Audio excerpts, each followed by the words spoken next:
ರಾಜ್ಯ ಸರ್ಕಾರದಿಂದ ಈಗಾಗಲೇ ಇಡೀ ರಾಜ್ಯದಾದ್ಯಂತ ಪರಿಶಿಷ್ಟ ಜಾತಿ ಗಣತಿಯನ್ನ ಈಗಾಗಲೇ ಮಾಡಲಾಗಿರುವಂತದ್ದು. ಒಂದ್ ಕಡೆ ಏನು ಈ ಅಧಿಕಾರಿಗಳಿದ್ದಾರೆ, ಈ ಜಾತಿ ಗಣತಿ ವಿಚಾರದಲ್ಲಿ ಸಾಕಷ್ಟು ಅವರು ಮಾಡಿರ್ತಕ್ಕಂಥ ಕಳ್ಳಾಟ ಈಗಾಗಲೇ ಬಯಲಾಗಿರ್ತಕ್ಕಂಥದ್ದು. ಈ ಹಿನ್ನೆಲೆಯಲ್ಲಿ ಧಾರವಾಡ ಜಿಲ್ಲೆಯಲ್ಲಿ, ಅದರಲ್ಲೂ ವಾಣಿಜ್ಯಗಿರಿ ಹುಬ್ಬಳ್ಳಿಯಲ್ಲಿ ಯಾವ ರೀತಿ ಪರಿಶಿಷ್ಟ ಜಾತಿ ಗಣತಿಯನ್ನ ಪ್ರಾಪರ್ ಆಗಿ ಮಾಡಿದಾರೋ ಇಲ್ವೋ ಅಂತಕ್ಕಂಥ ಒಂದು ರಿಯಾಲಿಟಿ ಚೆಕ್ ಮೂಲಕ ನಿಮ್ಮ ಮುಂದೆ ಬಿಚ್ಚಿಡುವಂತಹ ಪ್ರಯತ್ನವನ್ನ ನಿಮ್ಮ ರಿಪಬ್ಲಿಕ್ ಕನ್ನಡ ಮಾಡ್ತಾ ಇದೆ. ಸದ್ಯ ನಾನೀಗ ಹುಬ್ಬಳ್ಳಿಯ ಏನು ಕೃಷ್ಣಾಪುರ ಓಣಿಯಲ್ಲಿ ಇದ್ದೀನಿ. ಇಲ್ಲಿ ಕೆಲವೊಂದಿಷ್ಟು ಮನೆಗಳಿದಾವೆ. ಇಲ್ಲಿ ಯಾವ ರೀತಿ ಜಾತಿ ಗಣತಿಯನ್ನ ಮಾಡಲಿಕ್ಕೆ ಅಧಿಕಾರಿಗಳು ಬಂದಿದ್ರು, ಇಲ್ಲಿ ಏನು ಸಮರ್ಪಕವಾಗಿ ಸಾರ್ವಜನಿಕರಿಂದ ಮಾಹಿತಿಯನ್ನ ತೆಗೆದುಕೊಂಡಿದ್ದಾರೋ ಇಲ್ವೋ ಅಂತಕ್ಕಂಥ ಒಂದು ಏನು ಪ್ರತ್ಯಕ್ಷವಾದಂತಹ ರಿಯಾಲಿಟಿ ಚೆಕ್ ಮೂಲಕ ತಮಗೆ ತೋರಿಸುವಂತ ಪ್ರಯತ್ನವನ್ನು ಮಾಡ್ತೀನಿ. ದೃಶ್ಯದಲ್ಲಿ ತಾವು ಗಮನಿಸ್ತಾ ಇರಬಹುದು, ರಾಜ್ಯ ಸರ್ಕಾರ ಈ ನಿಟ್ಟಿನಲ್ಲಿ ಯಾವ ರೀತಿ ಕ್ರಮ ಕೈಗೊಳ್ಳುತ್ತೆ ಅನ್ನೋದನ್ನ ಕಾದು ನೋಡಬೇಕಿದೆ. ಕ್ಯಾಮರಾ ಪರ್ಸನ್ ವಿನಾಯಕ್ ಪೂಜಾರ್ ಜೊತೆ ಪ್ರಕಾಶ್ ಹಿರೇಮಠ, ರಿಪಬ್ಲಿಕ್ ಕನ್ನಡ, ಹುಬ್ಬಳ್ಳಿ. ಇನ್ನು ಗದಗ ಜಿಲ್ಲೆಯಾದ್ಯಂತ ಜಾತಿ ಜನಗಣತಿ ಈಗಾಗಲೇ ಕಂಪ್ಲೀಟ್ ಆಗಿದೆಯಂತೆ. ಈ ಬಗ್ಗೆ ರಿಪಬ್ಲಿಕ್ ಕನ್ನಡ ರಿಯಾಲಿಟಿ ಚೆಕ್ ಅನ್ನ ನಡೆಸಿದ್ದು ಮನೆಗಳಿಗೆ ಮಾತ್ರ ಸ್ಟಿಕ್ಕರ್ ಅನ್ನ ಅಂಟಿಸಿಲ್ಲ ಅನ್ನುವಂತಹ ವಿಷಯ ಬಯಲಾಗಿದೆ.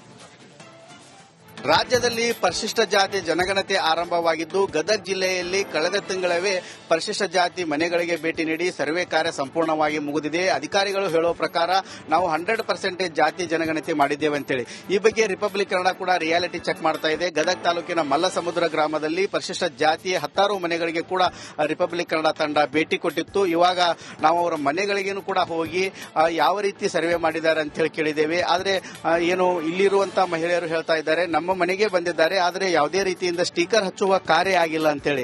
ಇಲ್ಲಿರುವಂತಹ ಸಿಬ್ಬಂದಿಗಳು ಯಾವುದೇ ರೀತಿಯಿಂದ ಸ್ಟಿಕ್ಕರ್ ಹಚ್ಚಿಲ್ಲ. ಆದರೆ ಮನೆಗಳಿಗೆ ಭೇಟಿ ಕೊಟ್ಟು ಅವರ ಕಡೆಯಿಂದ ಎಲ್ಲ ಮಾಹಿತಿಯನ್ನು ಪಡೆದುಕೊಂಡು ಹೋಗಿದ್ದಾರೆ.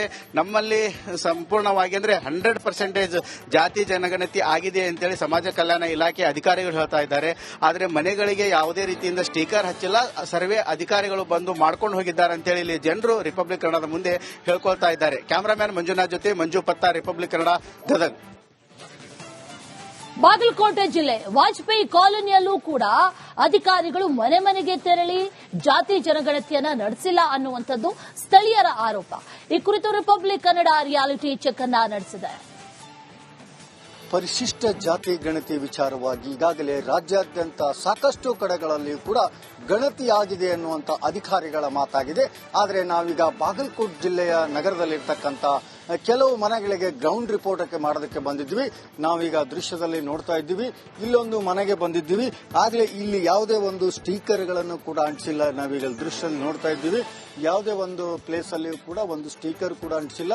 ಆದರೆ ಇಲ್ಲಿ ಗಣತಿ ಆಗಿದೆ ಇಲ್ಲ ಅನ್ನುವಂಥದ್ದು ಕೂಡ ಆ ಮನೆಯಲ್ಲಿರ್ತಕ್ಕಂಥವ್ರನ್ನ ಕೇಳಿ ತಿಳ್ಕೋಬೇಕಾಗತ್ತೆ.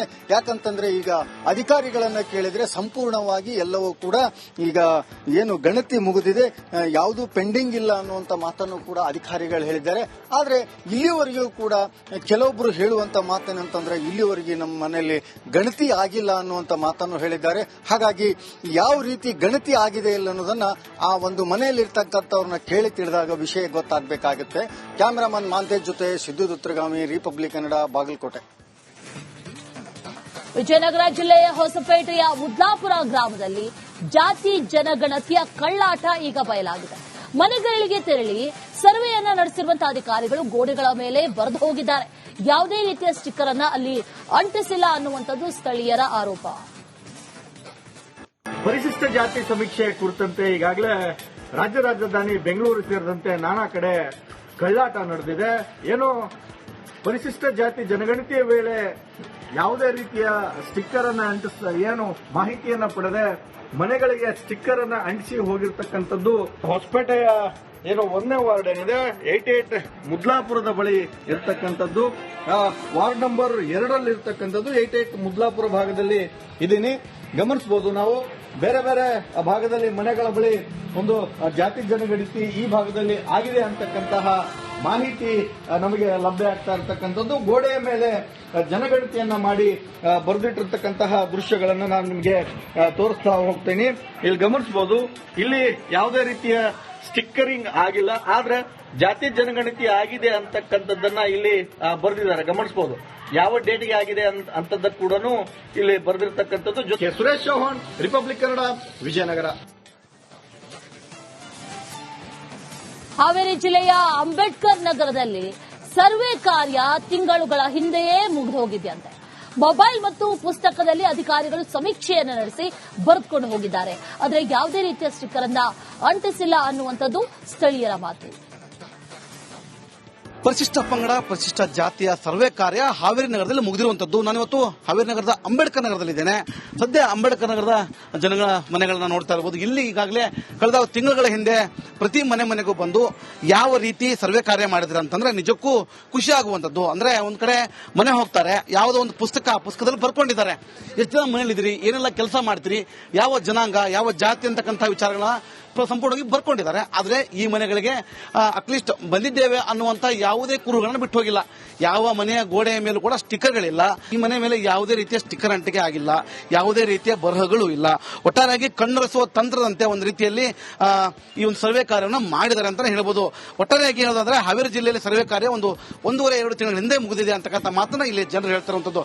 ಇನ್ನಾದ್ರೂ ಎಚ್ಚೆತ್ತ ಸರ್ಕಾರ ಪರಿಶಿಷ್ಟ ಪಂಗಡಗಳ ಜಾತಿಯಲ್ಲಿ ಒಂದು ರೀತಿ ಸರ್ವೆಯನ್ನ ಕಳಪೆಯಾಗಿ ಮಾಡಿದ್ರೆ ಅಂತಕ್ಕಂಥದ್ದು ಮೇಲ್ನೋಟಕ್ಕೆ ಕಂಡು ಬರ್ತಾ ಇರೋದು. ಇನ್ನಾದ್ರಿಂದ ಸರ್ಕಾರ ಸರಿಪಡಿಸಿರೋದು ನಮ್ಮ ಆಶೆ ಅಂತ ಹೇಳ್ಬೋದು. ಕ್ಯಾಮರಾ ಪರ್ಸನ್ ಶಂಕರ್ ಜೊತೆ ಮಾರುತಿ BM ರಿಪಬ್ಲಿಕ್ ಕನ್ನಡ, ಹಾವೇರಿ. ಚಿತ್ರದುರ್ಗದಲ್ಲಿ ಜಿಲ್ಲಾಧಿಕಾರಿ ವೆಂಕಟೇಶ್ ನೇತೃತ್ವದಲ್ಲಿ ಜಾತಿ ಜನಗಣತಿ ಸಮೀಕ್ಷೆ ಕಾರ್ಯ ಪೂರ್ಣಗೊಂಡಿದೆ. ಮನೆಗೆ ಹೋಗಿ ಅಧಿಕಾರಿಗಳು ಸಿಬ್ಬಂದಿ ಮಾಹಿತಿಯನ್ನ ಪಡೆದಿದ್ದಾರೆ. ಆ ಕುರಿತು ಒಂದು ರಿಪೋರ್ಟ್ ಇಲ್ಲಿದೆ ನೋಡಿ. ಚಿತ್ರದುರ್ಗ ಜಿಲ್ಲೆಯಲ್ಲಿ ಸಂಪೂರ್ಣವಾಗಿ ಏನು ಕಾಲೋನಿಗಳಲ್ಲಿ ಆಗಿರ್ಬೋದು, ಮತ್ತೆ ನಗರ ಪ್ರದೇಶ ಮತ್ತೆ ಗ್ರಾಮೀಣ ಪ್ರದೇಶಗಳಲ್ಲಿ ಆಗಿರ್ಬೋದು, ಪ್ರತಿ ಮನೆಗೂ ಸರ್ವೆ ಮಾಡಿದ್ದಾರೆ. ನಾವೀಗ ನೋಡ್ತಾ ಇರಬಹುದು. ಯಾಕಂದ್ರೆ ಪ್ರತಿ ಒಂದು ಮನೆಗೆ ಬಂದಂತ ಅಧಿಕಾರಿಗಳು ಕೂಡ ಏನು ಮನೆಗೂ ಕೂಡ ಸ್ಟಿಕ್ಕರ್ ಹಾಕಿ ಆ ಮನೆಯಲ್ಲಿರುವ ಸಂಪೂರ್ಣ ಎಷ್ಟು ಜನ ಇದ್ದಾರೆ, ಮತ್ತೆ ಮಕ್ಕಳು ಎಷ್ಟು ಜನ, ಮತ್ತೆ ಯಾವೆಲ್ಲ ಸಮುದಾಯದವರು ಇದ್ದಾರೆ ಅಂತ ಹೇಳ್ಬಿಟ್ಟು ಈಗಾಗಲೇ ಜಾತಿ ಗಣತಿ ಸಮೀಕ್ಷೆ ಮಾಡಿದ್ದಾರೆ. ಯಾಕಂದ್ರೆ ಇಲ್ಲಿ ಏನಂದ್ರೆ SC ಮೀಸಲಾತಿ ಕ್ಷೇತ್ರ ಆಗಿರೋದ್ರಿಂದ ಏನು MP ಗೋವಿಂದ ಕಾರಜೋಳ ಆಗಿರ್ಬೋದು, ಮಾಜಿ ಸಚಿವರಾದಂತಹ H. ಆಂಜನೇಯ ಅವರ ನೇತೃತ್ವದಲ್ಲಿ, ಮತ್ತೆ DC ಆದಂತಹ ಜಿಲ್ಲಾಧಿಕಾರಿಗಳಾದ ವೆಂಕಟೇಶ್ ಅವರ ನೇತೃತ್ವದಲ್ಲಿ ಸಂಪೂರ್ಣವಾದ ಒಂದು ಸಮೀಕ್ಷೆ ಆಗಿದೆ ಅಂತ ಹೇಳ್ಬಿಟ್ಟು ಇಲ್ಲಿನ ಜನರೇ ಕೂಡ ಹೇಳ್ತಿದ್ದಾರೆ. ಈ ಒಂದು ಸಮೀಕ್ಷೆಯ ಸಂಪೂರ್ಣ ವರದಿಗೆ ಏನೆಲ್ಲ ಸಮಸ್ಯೆಗಳಾದವು, ಮತ್ತೆ ಅಂದ್ರೆ ಆನ್ಲೈನ್ ಮಾಡುವಾಗ ಒಂದ್ ಸ್ವಲ್ಪ ನೆಟ್ವರ್ಕ್ ಸಮಸ್ಯೆ ಆಗಿದ್ದು, ಕೆಲವೊಂದ್ ಕಡೆ ಮ್ಯಾನುವಲ್ ಬರ್ಕೊಂಡು ಹೋಗಿದ್ರೆ ಇವೆಲ್ಲವೂ ಕೂಡ ಕೆಲವೇ ದಿನಗಳಲ್ಲಿ ತಂತ್ರಾಂಶಗಳನ್ನು ಆನ್ಲೈನ್ ಅಲ್ಲಿ ಅಪ್ಲೋಡ್ ಮಾಡ್ತಾರೆ ಅಂತ ಹೇಳ್ಬಿಟ್ಟು ಅಧಿಕಾರಿಗಳು ಕೂಡ ಹೇಳಿದ್ದಾರೆ. Veeresh V Challakere, Republic Kannada, Chitradurga. ಉತ್ತರ ಕನ್ನಡ ಜಿಲ್ಲೆ ಕಾರವಾರದ ಅಂಬೇಡ್ಕರ್ ಕಾಲೋನಿಯಲ್ಲಿ ಜಾತಿ ಜನಗಣತಿ ಸಮೀಕ್ಷೆ ಪೂರ್ಣಗೊಂಡಿದೆ. ಮನೆಗಳಿಗೆ ಭೇಟಿ ನೀಡಿದಂತ ಅಧಿಕಾರಿಗಳು ಮಾಹಿತಿಯನ್ನ ಕಲೆ ಹಾಕಿದ್ರು. ಮನೆಗಳಿಗೆ ಯಾವುದೇ ಸ್ಟಿಕ್ಕರ್ ಅನ್ನ ಅಂಟಿಸಿಲ್ಲ. ಉತ್ತರ ಕನ್ನಡ ಜಿಲ್ಲೆಯಲ್ಲಿ ಜಾತಿ ಗಣತಿಗೆ ಸಂಬಂಧಪಟ್ಟಂತೆ ಯಾವ ರೀತಿಯಾಗಿ ಬೆಳವಣಿಗೆಗಳಾಗಿದೆ, ಇಲ್ಲಿ ಜಾತಿ ಸಮೀಕ್ಷೆ ಖಂಡಿತವಾಗಿದೆ ಎಂಬ ವಿಷಯವನ್ನು ನಾವು ಕಲೆ ಹಾಕ್ತಾ ಇರುವಂತದ್ದು ನೋಡ್ತಾ ಇರಬಹುದು. ಇದೀಗ ಕಾರವಾರ ತಾಲೂಕಿನ ನಂದನಗರದ ಅಂಬೇಡ್ಕರ್ ಕಾಲೋನಿಯ ಒಂದು ಏರಿಯಾಕ್ಕೆ ಬಂದಿದ್ದೇವೆ. ಗಮನಿಸಬಹುದು ಯಾವ ರೀತಿಯಾಗಿ ಈ ಭಾಗದ ನಾಗರಿಕರು ತಮ್ಮ ಜೀವನ ಶೈಲಿಯನ್ನ ಬೆಳಗ್ಗೆಯಿಂದಲೇ ಆರಂಭಿಸುತ್ತಾರೆ ಎಂಬ ದೃಶ್ಯವನ್ನ ಗಮನಿಸಬಹುದು. ಯಾಕಂತ ಹೇಳಿದ್ರೆ ಬಹುತೇಕವಾಗಿ ಪರಿಶಿಷ್ಟ ಜಾತಿ ಸಮುದಾಯದವರೇ ಇರುವಂತಹ ಈ ಒಂದು ಏರಿಯಾದಲ್ಲಿ ಉತ್ತರ ಕನ್ನಡ ಜಿಲ್ಲೆಯಲ್ಲೂ ಕೂಡ ಕಳೆದ ತಿಂಗಳೇ ಪರಿಶಿಷ್ಟ ಜಾತಿಯ ಸಮೀಕ್ಷೆ ಮುಗಿದಿದೆ ಎಂಬ ಮಾಹಿತಿ ಕೂಡ ಲಭ್ಯವಾಗಿರುವಂತದ್ದು. ಯಾಕಂತ ಹೇಳಿದ್ರೆ ಪರಿಶಿಷ್ಟ ಜಾತಿ ಸಮುದಾಯದವರ ವೃತ್ತಿ, ಕುಟುಂಬದ ಸಂಖ್ಯೆ ಮತ್ತು ಅವರ ಒಂದು ಶೈಕ್ಷಣಿಕ ಸ್ಥಾನಮಾನ, ರಾಜಕೀಯವಾಗಿ ಏನಾದರೂ ಇದಾಗಿದ್ರ ಅಥವಾ ಆರ್ಥಿಕವಾಗಿ ಮತ್ತು ಅವರ ಒಂದು ಜೀವನ ಯಾವ ರೀತಿಯಾಗಿದೆ ಎಂಬ ಮಾಹಿತಿಯನ್ನ ಒಳಗೊಂಡಂತ ಈ ಒಂದು ಸಮೀಕ್ಷೆ ಉತ್ತರ ಕನ್ನಡ ಜಿಲ್ಲೆಯಲ್ಲಿ ಕಳೆದ ಮೇ ತಿಂಗಳಲ್ಲೇ ಮುಗಿದಿದೆ ಎಂಬ ಮಾಹಿತಿ ಕೂಡ ಲಭ್ಯವಾಗಿರುವಂತದ್ದು. ಕ್ಯಾಮರಾ ಪರ್ಸನ್ ಕಿಶನ್ ಗೌರ ಜೊತೆ ನಾನು ಶೇಷಗಿರಿ ಮುಂಡಳ್ಳಿ, ರಿಪಬ್ಲಿಕ್ ಕನ್ನಡ, ಕಾರವಾರ. ತುಮಕೂರಿನಲ್ಲಿ ಜಾತಿ ಜನಗಣತಿ ವೇಳೆ ಕಳ್ಳಾಟ ಬಯಲಾದ ಬೆನ್ನಲ್ಲೇ ನಗರದ NR ಕಾಲೋನಿಯಲ್ಲಿ ರಿಪಬ್ಲಿಕ್ ಕನ್ನಡ ರಿಯಾಲಿಟಿ ಚೆಕ್ ಅನ್ನು ನಡೆಸಿತು. ಈ ಸಂದರ್ಭದಲ್ಲಿ ಮನೆಗಳಿಗೆ ಅಧಿಕಾರಿಗಳು ಭೇಟಿ ನೀಡಿ ಮಾಹಿತಿಯನ್ನ ಪಡೆದಿರುವಂತಹ ವಿಷಯ ರಿವೀಲ್ ಆಗಿದೆ. ರಾಜ್ಯದಲ್ಲಿ ಪರಿಶಿಷ್ಟ ಜಾತಿ ಪರಿಶಿಷ್ಟ ಪಂಗಡಗಳ ಜಾತಿ ಸಮೀಕ್ಷೆಯನ್ನ ಮಾಡ್ತಾ ಇರತಕ್ಕಂಥದ್ದು. ಈ ಒಂದು ವೇಳೆಯಲ್ಲಿ ಅಧಿಕಾರಿಗಳು ಮತ್ತು ಸಿಬ್ಬಂದಿಗಳು ಕಳ್ಳಾಟ ಆಡಿ ಎಲ್ಲೋ ಒಂದು ಕಡೆ ಕುಳಿತು ಸರ್ವೆಯನ್ನ ಮಾಡ್ತಾ ಇದ್ದಾರೆ ಅಂತ ಒಂದು ಗಂಭೀರ ಆರೋಪ ಕೂಡ ಕೇಳಿ ಬಂದಿರತಕ್ಕಂಥದ್ದು. ಈ ಸಂಬಂಧಪಟ್ಟಂತೆ ತುಮಕೂರು ಜಿಲ್ಲೆಯಲ್ಲೂ ಕೂಡ ಅಧಿಕಾರಿಗಳು ಸಿಬ್ಬಂದಿಗಳು ಯಾವ ರೀತಿಯಾಗಿ ಸರ್ವೆನ ಮಾಡಿದ್ದಾರೆ, ಮನೆಗೆ ತೆರಳಿ ಹೋಗಿ ಸರ್ವೆನ ಮಾಡಿದ್ದಾರೆ ಅನ್ನೋದ್ರ ಬಗ್ಗೆ ರಿಪಬ್ಲಿಕ್ ಕನ್ನಡ ಇವತ್ತು ರಿಯಾಲಿಟಿ ಚೆಕ್ ಅನ್ನು ಕೂಡ ಮಾಡ್ತಾ ಇರತಕ್ಕಂಥದ್ದು. ನಾನಿವಾಗ ತುಮಕೂರು ನಗರದ NR ಕಾಲೋನಿಯಲ್ಲಿ ಇರತಕ್ಕಂಥದ್ದು. ಈ NR ಕಾಲೋನಿಯಲ್ಲಿ ಅಧಿಕಾರಿಗಳು ಅಧಿಕಾರಿಗಳು ಯಾವ ರೀತಿಯಾಗಿ ಬಂದು ಸರ್ವೆನ ಮಾಡಿಲ್ವಾ ಅನ್ನೋದ್ರ ಬಗ್ಗೆ ಹೋಗಿ ಖುದ್ದು ಆ ಮನೆಗಳಿಗೆ ಹೋಗಿ ನಾವು ನೋಡೋಣ. ಈಗ ನೋಡ್ತಾ ಇರಬಹುದು, ನಾನಿವಾಗ ತುಮಕೂರು ನಗರದ NR ಕಾಲೋನಿಯಲ್ಲಿ ಇರ್ತಕ್ಕಂಥದ್ದು. ಈ ಒಂದು ಕಾಲೋನಿಯಲ್ಲಿ ಸಾಕಷ್ಟು ಸಂಖ್ಯೆಯಲ್ಲಿ SC/ST ಜನಾಂಗದವರು ಕೂಡ ಇರತಕ್ಕಂಥದ್ದು. ಈ ಒಂದು ಏರಿಯಾದಲ್ಲಿ ಜಾತಿ ಗಣತಿಯನ್ನ ಮಾಡೋದಕ್ಕೆ ಅಧಿಕಾರಿಗಳು ಸಿಬ್ಬಂದಿಗಳು ಬಂದಿದ್ರು ಅಂತ ಇನ್ನೊಂದು ಸ್ಥಳೀಯರು ಕೂಡ ಹೇಳ್ತಾ ಇರತಕ್ಕಂಥದ್ದು. ಬಂದು ಎಲ್ಲಾ ರೀತಿಯಾಗಿ ಜಾತಿ ಗಣತಿಯನ್ನ ಮಾಡ್ಕೊಂಡು ಹೋಗಿದ್ದಾರೆ, ಯಾವುದೇ ರೀತಿಯ ಸಮಸ್ಯೆ ಇಲ್ಲ ಅಂತ ಹೇಳ್ತಾರೆ. ಕ್ಯಾಮರಾ ಪರ್ಸನ್ ರಾಕೇಶ್ ಗುಳೆ ಜೊತೆ ಜಗದೀಶ್, ರಿಪಬ್ಲಿಕ್ ಕನ್ನಡ, ತುಮಕೂರು. ದೊಡ್ಡಬಳ್ಳಾಪುರ ತಾಲೂಕಿನ ದೊಡ್ಡ ಬೆಳವಂಗಲ ಬಳಿ ಹೆದ್ದಾರಿಯಲ್ಲಿ ಟೊಮ್ಯಾಟೊ ತುಂಬಿದಂತ ಲಾರಿ ಪಲ್ಟಿಯಾಗಿದೆ. ಇದರಿಂದ 15 ಲಕ್ಷ ರೂಪಾಯಿ ಮೌಲ್ಯದ ಟೊಮ್ಯಾಟೊ ಬೆಳೆ ನಾಶ ಆಗಿದೆ. ಲಾರಿ ಅಪಘಾತದಲ್ಲಿ ಲಾರಿ ಚಾಲಕ ಮತ್ತು ನಿರ್ವಾಹಕನಿಗೆ ಗಾಯಗಳಾಗಿದೆ. ಆಸ್ಪತ್ರೆಗೆ ದಾಖಲು ಮಾಡಲಾಗಿದೆ. ಹೆದ್ದಾರಿಯಲ್ಲಿ ಹೋಗ್ತಾ ಇದ್ದಂತಹ ಲಾರಿ ಮತ್ತೊಂದು ವಾಹನವನ್ನ ತಪ್ಪಿಸಲಿಕ್ಕೆ ಹೋಗಿ ಏನು ಪಲ್ಟಿ ಹೊಡೆದು ಸಾಕಷ್ಟು ಒಂದು ಟನ್ಗಟ್ಲೆ ಟೊಮೆಟೊ ನಾಶ ಆಗಿರತಕ್ಕಂಥ ಘಟನೆ ಬೆಂಗಳೂರು ಗ್ರಾಮಾಂತರ ಜಿಲ್ಲೆ ದೊಡ್ಡಬಳ್ಳಾಪುರ ತಾಲೂಕಿನ ಬೆಳವಂಗಲ ಸಮೀಪ ನಡೆದಿರುವಂತದ್ದು ನಾವು ದೃಶ್ಯಗಳಲ್ಲಿ ಕೂಡ ನೋಡಬಹುದು. ಈ ಒಂದು ಲಾರಿ ಏನು ಕೋಲಾರದಲ್ಲಿ ರೈತರ ಬಳಿ ಒಂದು ಟೊಮೆಟೊವನ್ನ ಖರೀದಿ ಮಾಡಿ ಸುಮಾರು 24 ಒಂದು ಟನ್ ಗಟ್ಲೆ ಒಂದು ಟೊಮೆಟೊವನ್ನ ಗುಜರಾತ್ಗೆ ತೆಗೆದುಕೊಂಡು ಹೋಗ್ಲಾಗ್ತಾ ಇತ್ತು. ಈ ಸಂದರ್ಭದಲ್ಲಿ ಇದೇ ಒಂದು ಹೆದ್ದಾರಿಯಲ್ಲಿ ಬರ್ತಾ ಇದ್ದಂತ ವೇಳೆ ಲಾರಿ ಏನಂದ್ರೆ ಮತ್ತೊಂದು ವಾಹನವನ್ನ ತಪ್ಪಿಸಲಿಕ್ಕೆ ಹೋಗಿ ಇದೀಗ ಲಾರಿ ಪಲ್ಟಿಯಾಗಿ ಸುಮಾರು 24 ಟನ್ನು ಸಂಪೂರ್ಣವಾಗಿ ಟೊಮೆಟೊ ನಾಶ ಆಗಿರುವಂತದ್ದು. ಜೊತೆಗೆ ಇದರ ಒಳಗಡೆ ಇದ್ದಂತಹ ಇಬ್ಬರು ಅಂದ್ರೆ ಚಾಲಕ ಮತ್ತೆ ನಿರ್ವಾಹಕ ಇಬ್ಬರಿಗೂ ಕೂಡ ಗಾಯಗಳಾಗಿ ಇದೀಗ ಆಸ್ಪತ್ರೆಯಲ್ಲಿ ಚಿಕಿತ್ಸೆಯನ್ನ ಪಡಿತಾ ಇರುವಂತದ್ದು. ತೆಗೆದುಕೊಂಡು ಹೋಗುವಂತ ಸಂದರ್ಭದಲ್ಲಿ ಈ ರೀತಿಯಾದ ಅವಘಡ ಆಗಿ ಸುಮಾರು 15 ಲಕ್ಷ ಮೌಲ್ಯದ ಟನ್ನು ಅಂದ್ರೆ ಟೊಮೆಟೊ ಸಂಪೂರ್ಣವಾಗಿ ನಾಶ ಆಗಿರುವಂತದ್ದು. ಕ್ಯಾಮರಾಮನ್ ಮನೆಗೋಡ ಜೊತೆ ಮಂಜುನಾಥ್, ಇನ್ನೂರು, ರಿಪಬ್ಲಿಕ್ ಕನ್ನಡ, ದೊಡ್ಡಬಳ್ಳಾಪುರ. ಗದಗ ಬೆಟ್ಗೇರಿ ಕುಡಿಯುವ ನೀರಿನ ಸಮಸ್ಯೆಯನ್ನು ಬಗೆಹರಿಸುವಂತೆ ಪಂಚಾಕ್ಷರಿ ಬಡಾವಣೆಯ ಸಿದ್ದಲಿಂಗೇಶ್ ಪ್ರಧಾನಿ ನರೇಂದ್ರ ಮೋದಿಗೆ ಪತ್ರವೊಂದನ್ನು ಬರೆದಿದ್ದಾರೆ. ಸದ್ಯ 15ರಿಂದ 20 ದಿನಕ್ಕೊಮ್ಮೆ ನೀರು ಬಿಡ್ತಾ ಇದ್ದಾರೆ, ಸಮಸ್ಯೆ ನೀಗಿಸಿ ಅಂತ ಸೂಚಿಸಿ ಪತ್ರದ ಮೂಲಕ ಮನವಿಯನ್ನ ಮಾಡಿದ್ದಾರೆ. ಗದಗ ಬೆಟಗೇರಿ ಅವಳಿನಗರದಲ್ಲಿ ಹಲವು ದಶಕಗಳಿಂದ ಕುಡಿಯುವ ನೀರಿನ ಸಮಸ್ಯೆ ಇದೆ. ಹೀಗಾಗಿ ಗದಗ ಬೆಟಗೇರಿ ಅವಳಿನಗರದ ಜನರು ನೀರಿಗಾಗಿ ಪರದಾಡುವಂತಹ ಪರಿಸ್ಥಿತಿ ನಿರ್ಮಾಣವಾಗಿದೆ. ಯಾಕಂತಂದ್ರೆ ಗದಗ ಬೆಟಗೇರಿ ಅವಳಿನಗರದಲ್ಲಿ 35 ವಾರ್ಡ್ಗಳಿದ್ದಾವೆ. 35 ವಾರ್ಡ್ಗಳಿಗೂ ಕೂಡ ಸಮರ್ಪಕವಾಗಿ ಕುಡಿಯುವ ನೀರು ಜಾರಿ ಆಗ್ತಿಲ್ಲ. ಕೋಟ್ಯಾಂತರ ರೂಪಾಯಿ ಅನುದಾನ ಹಾಕಿ ಈ 24x7 ಯೋಜನೆಯನ್ನು ಜಾರಿ ಮಾಡಿದ್ರು ಕೂಡ ಈವರೆಗೂ ಕೂಡ ಸಮರ್ಪಕವಾಗಿ ನೀರು ಬರ್ತಾ ಇಲ್ಲ. ಹೀಗಾಗಿ ಇಲ್ಲಿಯ ಜನರು 20 ದಿನ 30 ದಿನಕ್ಕೆ ಒಂದು ಸಾರಿ ನೀರು ಕುಡಿಯುವಂತಹ ಪರಿಸ್ಥಿತಿ ನಿರ್ಮಾಣವಾಗಿದೆ. ಹೀಗಾಗಿ ಪ್ರತಿ ಬಾರಿನೂ ಕೂಡ ನೀರಿಗಾಗಿ ಹಾಹಾಕಾರ ಅವಳಿನಗರದಲ್ಲಿ ಉಂಟಾಗುತ್ತೆ. ಹೀಗಾಗಿ ಇಲ್ಲಿರುವಂತಹ ಗದಗ ಜಿಲ್ಲಾ ಉಸ್ತುವಾರಿ ಸಚಿವ HK ಪಾಟೀಲ್ ಅವರು ಕೂಡ ಅವರ ಗಮನಕ್ಕೆ ತೆಗೆದುಕೊಂಡು ಬಂದಿದ್ದಾರೆ. ಅದೇ ರೀತಿಯಾಗಿ CM ಸಿದ್ದರಾಮಯ್ಯನವರ ಗಮನಕ್ಕೆ ತೆಗೆದುಕೊಂಡು ಬಂದರೂ ಕೂಡ ಯಾವುದೇ ರೀತಿಯಿಂದ ಕುಡಿಯುವ ನೀರಿನ ಸಮಸ್ಯೆ ಬಗೆಹರಿದಿಲ್ಲ. ಈ ತುಂಗಭದ್ರಾ ನದಿಯಿಂದ ಗದಗ ಬೆಟಗೇರಿ ಅವಳಿನಗರಕ್ಕೆ ಕುಡಿಯುವ ನೀರನ್ನು ತೆಗೆದುಕೊಂಡು ಬರಲು ಆಗ್ತಾ ಇಲ್ಲ. ಹೀಗಾಗಿ ಪ್ರಧಾನಿ ನರೇಂದ್ರ ಮೋದಿ ಅವರು ಈ ಸೂಕ್ತವಾದ ಕ್ರಮ ಕೈಗೊಳ್ಳಬೇಕಂತೇಳಿ ಮನವಿ ಸಲ್ಲಿಸಿದ್ದಾರೆ. ಕ್ಯಾಮರಾಮ್ಯಾನ್ ಮಂಜುನಾಥ್ ಜೊತೆ ಮಂಜು ಪತ್ತ, ರಿಪಬ್ಲಿಕ್ ಕನ್ನಡ, ಗದಗ. ಪಶ್ಚಿಮಘಟ್ಟ ಪ್ರದೇಶದಲ್ಲಿ ನಿರಂತರವಾಗಿ ಮಳೆಯಾಗ್ತಾ ಇದೆ.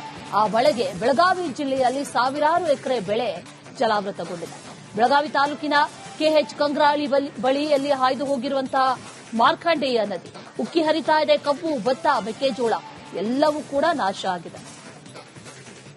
ರೈತರು ಸಂಕಷ್ಟಕ್ಕೆ ಈಡಾಗುವಂತಹ ಪರಿಸ್ಥಿತಿ ನಿರ್ಮಾಣ ಆಗಿರುವಂತಹ ದೃಶ್ಯದಲ್ಲಿ ಗಮನಿಸಬಹುದು. ಸದ್ಯ ನಾನು ಬೆಳಗಾವಿ ತಾಲೂಕಿನ ಕಡೋಲಿ ಅನ್ನೋ ಒಂದು ಗ್ರಾಮದ ಜಮೀನಿನಲ್ಲಿ ನಿಂತ್ಕೊಂಡು ಈ ಒಂದು ಪ್ರತ್ಯಕ್ಷವಾದಂತಹ ವರದಿಯನ್ನ ಮಾಡ್ತಾ ಇದ್ದೇನೆ. ದೃಶ್ಯದಲ್ಲಿ ಗಮನಿಸಬಹುದು. ಮೆಣಸಿನಕಾಯಿ ಬೆಳೆಯನ್ನ ಇಲ್ಲಿ ಬೆಳೆದಿದ್ರೆ ಸುಮಾರು 4ರಿಂದ 5 ಎಕರೆ ಪ್ರದೇಶದಲ್ಲಿ ಈ ಒಂದು ಬೆಳೆಯನ್ನ ಕೂಡ ಬೆಳೆದಿರುವಂತದ್ದು. ಆದರೆ ಬೆಳೆಯನ್ನ ಬೆಳೆದ್ರು ರೈತರು ಈಗ ಸಂಕಷ್ಟಕ್ಕೆ ಸಿಲುಕಿದ್ದಾರೆ. ನನ್ನ ಎಡಬದಿ ಕೂಡ ಗಮನಿಸಬಹುದು. ಸಂಪೂರ್ಣವಾಗಿ ಎಲ್ಲ ಮೆಣಸಿನಕಾಯಿ ಬೆಳೆ ಕೂಡ ಈಗ ಹಾನಿಯಾಗಿರುವಂತದ್ದು. ಎಲೆ ತಪ್ಪಲೆಲ್ಲ ಕೂಡ ಉದುರಿ ಹೋಗಿ ಕಾಯಿ ಕೂಡ ಕೊಳೆತು ಹೋಗಿದೆ. ಗಿಡ ಕೂಡ ಸಂಪೂರ್ಣವಾಗಿ ಕೊಳೆತು ಹೋಗಿರುವಂತದ್ದು. ಹೀಗಾಗಿ ಲಕ್ಷಾಂತರ ರೂಪಾಯಿ ಬಂಡವಾಳವನ್ನ ಹಾಕಿ ಹಾಕಿದಂತ ರೈತರು ಈಗ ಕಣ್ಣೀರನ್ನ ಹಾಕುವಂತ ಪರಿಸ್ಥಿತಿ ಕೂಡ ನಿರ್ಮಾಣ ಆಗಿರುವಂತದ್ದು.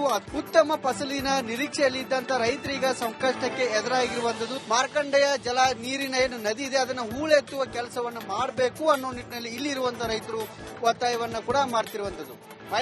ರಿಪಬ್ಲಿಕ್ ಕನ್ನಡ, ಬೆಳಗಾವಿ.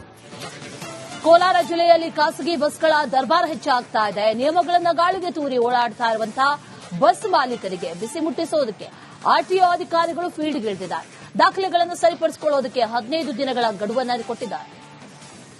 ಆರ್ಟಿಒ ಅಧಿಕಾರಿಗಳು ಕಾರ್ಯಾಚರಣೆ ನಡೆಸಿ ಏನು ಪರವಾನಗಿ ಇಲ್ಲದಂತೆ ಸಂಚಾರ ಮಾಡ್ತಿದ್ದಂತಹ ಬಸ್ಸುಗಳನ್ನು ಅಂದ್ರೆ ಖಾಸಗಿ ಬಸ್ಸುಗಳನ್ನು ಏನು ಸೀಸ್ ಮಾಡಿರುವಂತಹ ಘಟನೆ ಇವತ್ತು ಕೋಲಾರದಲ್ಲಿ ನಡೆದಿರುವಂತದ್ದು. ಇವತ್ತು ಕೋಲಾರದ ಏನು ಆರ್ಟಿಒ ಕಚೇರಿ ಬಳಿ ಇದ್ದೇನೆ. ನೀವು ದೃಶ್ಯ ನೋಡಿದರೆ ಇಲ್ಲಿ ನೋಡಬಹುದು ಏನು ಇದು ಟ್ರಾಕ್ಟರ್ ಸೇರಿದಂತೆ ಬಸ್ಸು ಟಿಪ್ಪರ್ ಸೇರಿದಂತೆ ಸುಮಾರು ಜೂನ್ ತಿಂಗಳಲ್ಲಿ ಸುಮಾರು 11,85,000 ರೂಗಳನ್ನು ಆರ್ಟಿಒ ಅಧಿಕಾರಿಗಳು ಏನು ದಂಡದ ರೂಪದಲ್ಲಿ ಮತ್ತೆ ಇತರೆ ರೂಪದಲ್ಲಿ ವಸೂಲಿ ಮಾಡಿರುವಂತದ್ದು. ಪ್ರಮುಖವಾಗಿ ಏನಂತ ಹೇಳಿದ್ರೆ ಕೋಲಾರದಲ್ಲಿ ಖಾಸಗಿ ಬಸ್ಸುಗಳ ಹಾವಳಿ ಹೆಚ್ಚಾಗಿರುವಂತದ್ದು. ಅಂದ್ರೆ ಪರವಾನಗಿ ಪಡೆದು ಬೇರೆ ರಸ್ತೆ ಮಾರ್ಗಗಳಲ್ಲಿ ಸಂಚರಿಸುತ್ತಿದ್ದಂತಹ ಬಸ್ಸುಗಳನ್ನು ಇವತ್ತು ಸೀಸ್ ಮಾಡಿರುವಂತದ್ದು. ಪ್ರಮುಖವಾಗಿ 57 ಬಸ್ಸುಗಳು ಏನು ಪರವಾನಗಿ ತೆಗೆದುಕೊಂಡಿದೆ. ಅದರಲ್ಲಿ 36 ಬಸ್ಸುಗಳು ಪರವಾನಗಿ ಏನು ಉಲ್ಲಂಘನೆ ಮಾಡಿ ಮತ್ತೆ ರಸ್ತೆ ಮಾರ್ಗಗಳನ್ನು ಉಲ್ಲಂಘನೆ ಮಾಡಿ ಸಂಚಾರ ಮಾಡ್ತಿರುವಂತದ್ದು. ಈ ನಿಟ್ಟಿನಲ್ಲಿ ಏನು ಆರ್ಟಿಒ ಅಧಿಕಾರಿಗಳು ಕಾರ್ಯಾಚರಣೆ ಮಾಡಿ ಏನು ಬಸ್ಸು ಶಾಲಾ ವಾಹನಗಳು ಸಹ ಏನು ಉಲ್ಲಂಘನೆ ಮಾಡ್ತಾ ಇರುವಂತಹ ಹಿನ್ನೆಲೆಯಲ್ಲಿ ಇವತ್ತು ಏನು ಆ ಬಸ್ಸುಗಳನ್ನು ಸಹ ಸೀಸ್ ಮಾಡುವಂತಹ ಕೆಲಸಕ್ಕೆ ಮುಂದಾಗಿರುವಂತದ್ದು. ಶಿವ ಜೊತೆ ಸುರೇಶ್, ರಿಪಬ್ಲಿಕ್ ಕನ್ನಡ, ಕೋಲಾರ. ಉಡುಪಿ ಜಿಲ್ಲೆ ಬೈಂದೂರು ತಾಲೂಕಿನಲ್ಲಿ 400 ಕಾಲು ಸಂಕಗಳಿಗೆ ಜನ ಬೇಡಿಕೆ ಇಟ್ಟಿದ್ದಾರೆ. ಶಾಸಕ ಗುರುರಾಜ್ ಗಂಟಿಹೊಳಿ ಶತಪ್ರಯತ್ನವನ್ನ ಮಾಡಿದ್ರೂ ಕೂಡ ಸರ್ಕಾರದಿಂದ ಅನುದಾನ ಸಿಗ್ತಾ ಇಲ್ಲ. ಇದರಿಂದ ಅರುಣಾಚಲಂ ಟ್ರಸ್ಟ್ನಿಂದ 50 ಬ್ರಿಡ್ಜ್ ರಚನೆಗೆ ಒಪ್ಪಿಗೆ ನೀಡಿದ್ದಾರೆ. ಮಳೆಗಾಲ ಆರಂಭ ಆದ್ರೆ ಉಡುಪಿ ಜಿಲ್ಲೆಯ ಗ್ರಾಮೀಣ ಪ್ರದೇಶಗಳಲ್ಲಿ ಒಂದಲ್ಲ ಎರಡಲ್ಲ ಸಾವಿರಾರು ಸಮಸ್ಯೆಗಳು ಉದ್ಭವ ಆಗ್ತದೆ. ಅದರಲ್ಲೂ ಪ್ರಮುಖವಾಗಿ ಉದ್ಭವವಾಗುವಂತಹ ಸಮಸ್ಯೆಗಳು ಅಂತ ಹೇಳಿದ್ರೆ ತೊರೆಗಳೇ ಹೆಚ್ಚಾಗಿರುವಂತ ಬೈಂದೂರು, ಕುಂದಾಪುರ ತಾಲೂಕಿನ ಪ್ರದೇಶಗಳಲ್ಲಿ ಈ ಹಿಂದೆ ಕೂಡ ಸಾಕಷ್ಟು ಅನಾಹುತಗಳು, ಮಕ್ಕಳು ನೀರಿಗೆ ಬಿದ್ದು ಹೋಗಿರುವಂತಹ ಘಟನೆಗಳು ಕೂಡ ನಡೆದಿತ್ತು. ಹಾಗಾಗಿ ಸುಮಾರು 400ಕ್ಕೂ ಅಧಿಕ ಕಾಲು ಸಂಖ್ಯೆಗಳ ಬೇಡಿಕೆ ಇರುವಂತದ್ದು ಕುಂದಾಪುರ ಮತ್ತು ಬೈಂದೂರು ಪ್ರದೇಶದಲ್ಲಿ. ಯಾಕಂದ್ರೆ ಗ್ರಾಮೀಣ ಪ್ರದೇಶದಲ್ಲಿ ಇರುವಂತಹ ವಿದ್ಯಾರ್ಥಿಗಳಿರ್ಬೋದು ಅಥವಾ ಕೆಲಸಕ್ಕೆ ಹೋಗುವವರು ಇದೇ ತೊರೆಗಳನ್ನ ದಾಟಿಕೊಂಡು ಹೋಗ್ಬೇಕಾಗ್ತದೆ. ಅದರಲ್ಲೂ ಕೂಡ ಮಳೆಗಾಲ ಬಂದಂತ ಸಂದರ್ಭದಲ್ಲಿ ಸಾಕಷ್ಟು ಆತಂಕಗಳಿರುವಂತದ್ದು. ಯಾಕೆ ನೀರಿನ ಪ್ರಮಾಣ ಹೆಚ್ಚಾದಂತ ಸಂದರ್ಭದಲ್ಲಿ ಶಾಲೆಗೆ ಹೋಗೋದಕ್ಕೂ ಸಾಧ್ಯ ಆಗೋದಿಲ್ಲ, ನಗರ ಕಡೆಗೆ ಹೋಗುವುದಕ್ಕೂ ಕೂಡ ಸಾಧ್ಯ ಆಗೋದಿಲ್ಲ. ಜನರಿಗೆ ನಗರದ ಸಂಪರ್ಕವೇ ಇಲ್ಲದಂತಹ ಪರಿಸ್ಥಿತಿ ನಿರ್ಮಾಣ ಆಗ್ತದೆ. ಹಾಗಾಗಿ ಈ ರೀತಿಯ ಒಂದು ಸೇತುವೆಗಳನ್ನ ಮಾಡಬೇಕು, ಸೇತುವೆಗಳು ಬೇಕು ಅನ್ನುವಂಥ ಬೇಡಿಕೆ ಈ ಭಾಗದ ಜನರದ್ದು.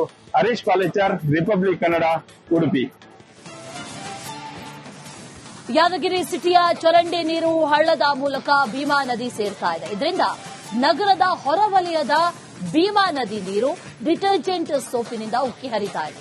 ಹಳ್ಳಕ್ಕೆ ಬರುವಂತ ಚರಂಡಿ ನೀರು ತಡೆಯುವಂತೆ ಸಾಮಾಜಿಕ ಹೋರಾಟಗಾರರು ಆಗ್ರಹವನ್ನ ಮಾಡುತ್ತಿದ್ದಾರೆ.